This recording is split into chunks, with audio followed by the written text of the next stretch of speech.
जब हम भारत, नेपाल समेत संसार भर में किसी हिंदू समाज में शादी की कल्पना करते हैं तो हमारे दिमाग में क्या आता है? पवित्र अग्नि, संस्कृत के मंत्र, 7 फेरे और इन सब को कराने वाले एक ब्राह्मण पुरोहित। हिंदू शादी की एक अनिवार्यता यही है और यह नियम भी है, चाहे भारत हो या भारत के बाहर संसार में कहीं भी। लेकिन क्या आप जानते हैं कि भारत में एक ऐसा राज्य भी है जहां की 90% से ज़्यादा शादियों में आपको कोई ब्राह्मण पुरोहित दिखाई ही नहीं देगा। एक ऐसा राज्य जहां बिना किसी धार्मिक कर्मकांड, बिना किसी मंत्र और बिना किसी पंडित के होने वाली शादियों को बाकायदा कानूनन मान्यता मिली है। जी हाँ, तमिलनाडु में बिना ब्राह्मण के भी विवाह होते हैं जिन्हें कानूनी मान्यता प्राप्त है।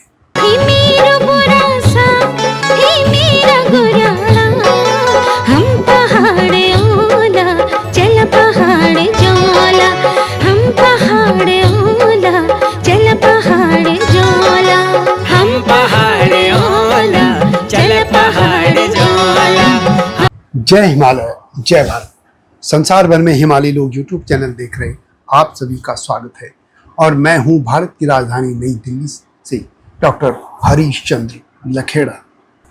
तमिलनाडु में बिना ब्राह्मण के विवाह, यह नारा सुनने में जितना क्रांतिकारी लगता है, जमीनी हकीकत में उतना ही खोखला साबित हुआ। यह सत्य है कि तमिलनाडु में ब्राह्मणों के बिना अधिकतर शादियां होती हैं, लेकिन वहां पर ब्राह्मणों की जगह एक नया संप्रदाय खड़ा हो गया है। यह सच है कि यह पेरियार का पूर्ण सामाजिक सुधार के रास्ते पर बढ़ते हुए इस तरीके का बदलाव आया, लेकिन पेरियार का पूर्ण सामाजिक सुधार का सपना आज भी अधूरा है। आंकड़े गवाह की तमिलनाडु में पेरियारवादी आत्मसम्मान विवाह महज 1 से 2% तक सिमट कर रह गया है। भले ही राज्य के 90% से अधिक बहुसंख्यक समाज ने शादियों से ब्राह्मण पुरोहितों को बाहर कर दिया हो, लेकिन वे रूढ़िवादी परंपरा के चंगुल से मुक्त नहीं हो पाया है। आज भी शादियों में कुल देवता की पूजा, कुंडली मिलान, रावकाल देखना और ताली यानी मंगलसूत्र की अनिवार्यता वैसी बनी हुई है जैसे ब्राह्मणों के समय पर थी। ऐसा भी नहीं कि ब्राह्मण वहाँ शादी नहीं कराते हैं। कुछ समाज ऐसे हैं जो बिना ब्राह्मणों के शादी संपन्न नहीं कराते। और सबसे बड़ा विरोधाभास तो यह है कि ब्राह्मणों की जगह अब पेरियाथानम जैसे स्थानीय जातिगत पुरोहितों ने ले ली है, जो उसी पुराने प्रतिसत्तात्मक ढांचे और जातिगत संकीर्णता को बढ़ावा दे रहे हैं, जिसका वे आरोप ब्राह्मणों पर लगाते रहे हैं। तमिल समाज ने पुरोहितों का चेहरा तो बदल दिया, लेकिन रूढ़िवादिता और पाखंड का त्याग यह समाज नहीं कर पाया। इस बारे में बताने से पहले आपसे अनुरोध है कि मेरे हिमालय लोग यूट्यूब चैनल को सब्सक्राइब अवश्य कर दीजिएगा, जिन्होंने अब तक ऐसा नहीं किया है या जो चैनल पर नए हैं, और मेरी सत्यमेव जयते चैनल को भी देखिएगा, यह आपसे विनम्र अनुरोध है। तो चलिए चलते हैं तमिलनाडु, जहां बिना ब्राह्मणों की शादियां होती हैं। इस कहानी की शुरुआत होती है 1920 के दशक में। उस कालखंड में तमिलनाडु में, जो तब मद्रास प्रेसिडेंसी था, वह सामाजिक असमानता और जातिवाद चरम पर था। इसी दौर में एक व्यक्ति जिससे दुनिया पेरियार के नाम से जानती है, पेरियार ने आत्मसम्मान आंदोलन की शुरुआत की। पेरियार हिंदू धर्म का विरोधी था, ब्राह्मण विरोधी था। पेरियार का मानना था कि पारंपरिक शादी में होने वाले कर्मकांड महिलाओं को पुरुषों के अधीन बनाते हैं, जैसे कन्यादान की रस्म, जहां महिलाओं को एक वस्तु की तरह दान कर दिया जाता है। साथ ही इन शादियों में भारी फिजूल खर्च होता और यह जातिगत श्रेष्ठता को बढ़ावा देती थी। यह पेरियार का मानना था। लेकिन सवाल यह कि क्या यह दूर हो गया? बिल्कुल नहीं। ब्राह्मण तो बदल गए, लेकिन बाकी सब कुछ यथावत रहा। पेरियार ने एक आंदोलन को सामने खड़ा किया और वह था आत्मसम्मान विवाह, जिसे तमिल में सुयमारियादवी कल्याणम कहा गया। यह विवाह की प्रतिक्रिया बेहद क्रांतिकारी थी। यानी जो ब्राह्मण विहीन वहाँ शादी होती थी, उसमें कोई पवित्र अग्नि नहीं होती, कोई मंत्र नहीं होते, कोई पुरोहित नहीं होता। किसी भी मंदिर में यह शादी नहीं होती, बल्कि एक साधारण हॉल में होती है, जहां देवी देवताओं की जगह समाज सुधारकों की तस्वीरें होती हैं। इस शादी को परिवार का कोई बुजुर्ग या द्रविड़ आंदोलन का कार्यकर्ता संपन्न कराता है। और सबसे महत्वपूर्ण बात है कि दूल्हा और दुल्हन अपनी मातृभाषा यानी तमिल में एक दूसरे को जीवन भर बराबरी का सम्मान देने की सार्वजनिक प्रतिज्ञा लेते हैं और एक दूसरे को माला पहनाते हैं। शुरुआत में इन शादियों को कानूनी मान्यता प्राप्त नहीं थी, लेकिन 1967 में जब तमिलनाडु में डीएमके की सरकार बनी तो मुख्यमंत्री CN अन्नादुरई ने हिंदू विवाह अधिनियम में धारा 7 जोड़ी। इसके बाद तमिलनाडु पूरे देश का इकलौता ऐसा राज्य बन गया जहां किसी भी धार्मिक रस के बिना ही इन शादियों को पूरी कानूनी मान्यता मिल गई। अब यहाँ एक बड़ा सवाल उठता है कि अगर तमिलनाडु में पेरियार की विचारधारा इतनी मजबूत है और कानून भी उनके साथ है, तो आज तमिलनाडु में हर कोई इसी तरह की शादी करता है क्या? क्या वहाँ पारंपरिक शादियाँ बंद हो चुकी हैं? तो इसका उत्तर है बिल्कुल नहीं। मात्र 2% लोग भी पेरियार के कहे के अनुसार शादी नहीं करते।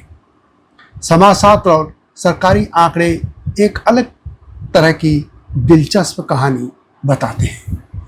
आज भी पारंपरिक विवाह 75% से अधिक होते हैं और शुद्ध पेरियारवादी विवाह मात्र 1 से 2%, जैसा कि मैंने पहले कहा।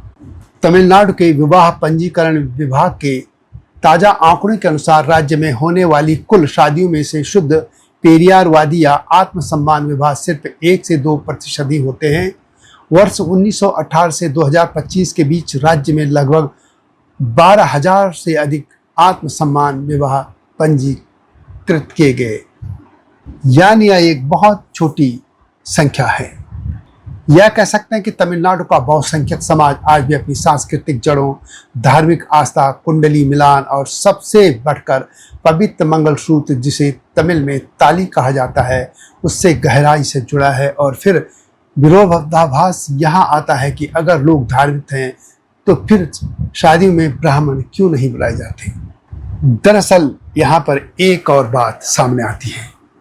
यहाँ पर एंट्री होती है तमिलनाडु के सबसे अनोखे सामाजिक ढांचे की, जिसे पेरियाथानम या स्थानीय गैर ब्राह्मण पुरोहित कहा जाता है। उत्तर भारत के लोगों के लिए यह समझना मुश्किल हो सकता है, लेकिन तमिलनाडु में परंपरागत शादी का मतलब ब्राह्मण द्वारा कराई शादी नहीं होता।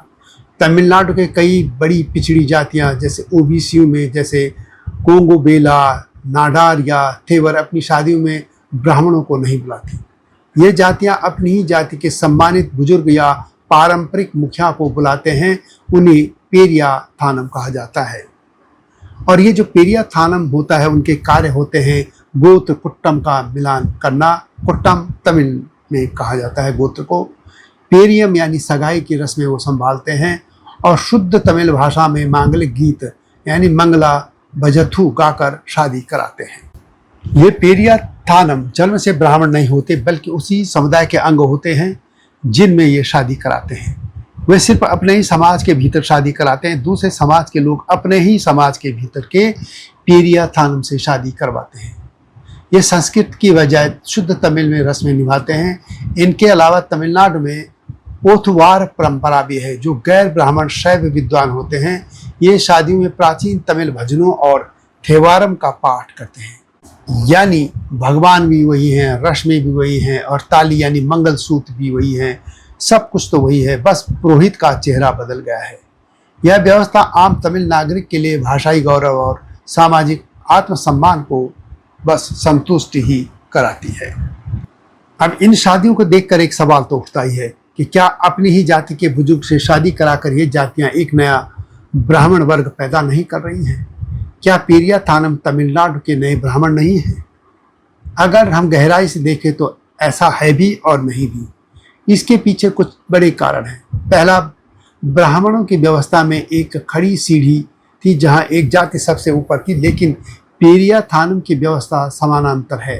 कोंगो समाज का बुजुर्ग सिर्फ अपने समाज की शादी कराएगा, वह किसी दूसरे समाज का अपना वर्चस्व नहीं थोप सकता। यह एक उदाहरण है। दूसरा, यहाँ ज्ञान या भाषा का कोई एकाधिकार मोनोपोली नहीं है। सब कुछ आम जनता की भाषा यानी तमिल में होता है। वैसे यह कहने वाली बात है, संस्कृत भाषा में जो मंत्र पढ़े जाते हैं उन्हें लोग समझें या न समझें उससे बहुत ज़्यादा असर भी नहीं होता है।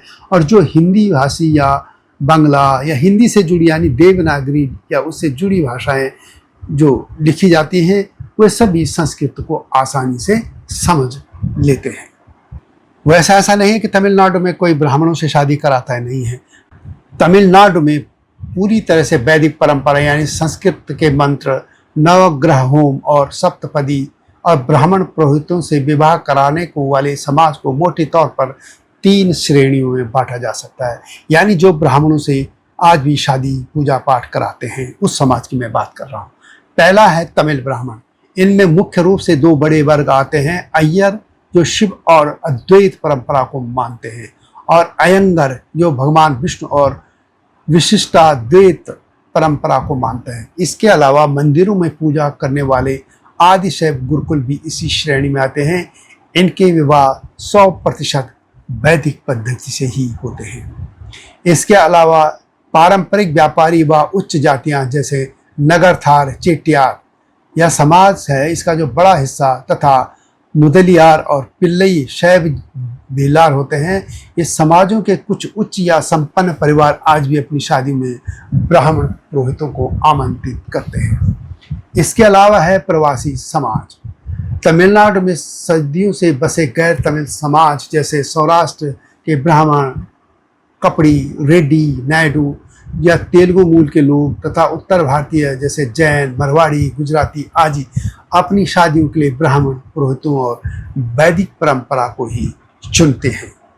इस तरह कह सकते हैं कि तमिलनाडु की कुल आबादी का लगभग 5 से 8% ऐसा समाज है जो पूरी तरह शुद्ध वैदिक परंपरा और ब्राह्मण पुरोहितों के माध्यम से ही विवाह संपन्न कराता है। इस तरह यदि हम समाजों की बात करें तो ब्राह्मण और उच्च जातियां या जो प्रवासी समाज है वे पूरी तरह से वैदिक परंपरा से शादी कराते हैं। जो गैर ब्राह्मण पिछड़ी जातियां हैं यानी ओबीसी जातियां वे पेरिया थानम या किसी बुजुर्ग के माध्यम से शादी कराते हैं, जबकि अनुसूचित जाति और जनजाति के लोग ही अपनी खुद की कबीलाई या स्थानीय या पेरियार पद्धति से शादी कराते हैं। यानी पेरियार यहाँ भी हार गए। पेरियार के कहने पर मात्र 1 या 2% लोग ही उनके अनुसार शादी कराते हैं, जिसमें सिर्फ जयमाला डाली जाती है और बाकी कोई भी रस्म अदा नहीं की जाती है। तो कुल इस कहानी का सार यही है कि तमिलनाडु में मुख्य रूप से 3 तरह की शादियां होती हैं। पहली पूरी तरह वैदिक जो तमिल ब्राह्मण और कुछ उच्च जातियां कराती हैं, उनकी आबादी लगभग 5 से 8% है। दूसरी शुद्ध पेरियारवादी आत्मसम्मान विवाह जो लगभग 1 से 2% है और जिसमें प्रगतिशील या राजनीतिक लोग या दलित लोग करते हैं। और तीसरी है वो बहुसंख्यक तमिल शादियां जो 90% से कुछ अधिक हैं, जो बेहद धार्मिक और पारंपरिक हैं, लेकिन जिनकी भाषा तमिल है और जिनके पुरोहित उनके अपने समाज के ही बुजुर्ग होते हैं, ब्राह्मण नहीं। यानी इसमें पेरियार का कोई लेना देना नहीं है। तमिलनाडु की इस अनूठी विवाह व्यवस्था के बारे में आपको यह वीडियो कैसी लगी कमेंट में अवश्य लिखिएगा। आप भारत के किसी भी हिस्से में या विश्व के किसी भी हिस्से से इस वीडियो को देख रहे हैं तो आपके यहाँ यदि ऐसी कोई परंपरा मौजूद है तो कमेंट सेक्शन में अवश्य लिखिएगा। वीडियो को शेयर भी कीजिए, लाइक भी कीजिए, ये आपसे विनम्र अनुरोध है। चैनल को सब्सक्राइब करना न भूलना। जल्दी आऊँगा नई गाथा के साथ, तब तक जय हिमालय, जय भारत। हिमालय पे पेड़ हो तो गीत गाएंगी नदियाँ, गीत गाएंगी नदियाँ। पेड़ों पे चिड़िया है तो गीत गाएंगी नदियाँ, पेड़ों पे चिड़िया है तो गीत गाएंगी नदियाँ। माँ की लोरी जैसे होते हैं नदियों के गीत,